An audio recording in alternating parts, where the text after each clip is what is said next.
તારીખમાં વેક્સિનનું role out થવાની શક્યતા છે. એટલે આપણે આશા રાખીશું આ COVID-19નું મહામારીને આપણે આ જ રીતે જ હરાવવામાં પ્રયત્ન કરીશું. સાથે સાથે હું જસ્ટ આવ્યો તો જોયું એક વિમેન્સ રાઇટ્સ અને હ્યુમન રાઇટ્સ આવું એક અહીંયા એક સારું રંગોલી બનાવવામાં આવ્યું છે. જે પણ બનાવ્યા હોય એમને અભિનંદન પાઠવું છું, કારણ કે આ કાયદા શિબિર, નારી સંમેલન આ બધા જ વિમેન્સ રાઇટ્સ સિવાય કંઈ ગણાય જ નહીં.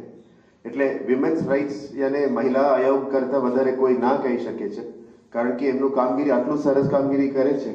ગઈકાલે મહિલા આયોગના અધ્યક્ષ શ્રી લીલાબેન અંકોલિયા મેડમને સાથે જ આપણે દસક્રોઈમાં કાર્યક્રમ કર્યો હતો. ત્યારે મેડમે કીધું, સાહેબ હું 11 વર્ષથી આ જ પોસ્ટ ઉપર છું. આપ વિચારી લો કેટલું મોટું કામગીરી હશે. 11 વર્ષમાં લગભગ 13,000-14,000 આટલું કેસીસનું નિકાલ કર્યું છે, અને બધા જ નારીની પ્રોબ્લેમ્સ, નારીની જે રોજે રોજનું ઘરની પ્રોબ્લેમ્સ છે એના ઉપર જ કરી રહ્યા છે.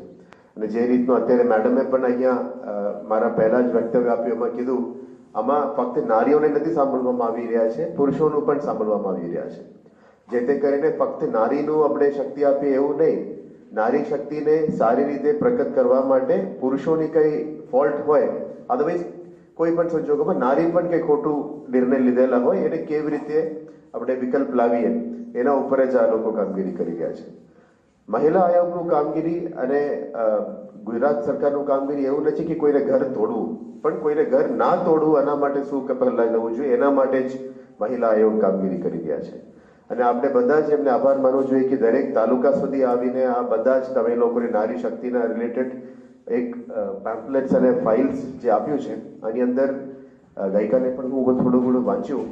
આમાં 14-15 અલગ અલગ પુસ્તિકાઓ છે, અને પુસ્તિકાઓની અંદર કયા કયા કાયદા આપણને પ્રોટેક્શન આપે છે.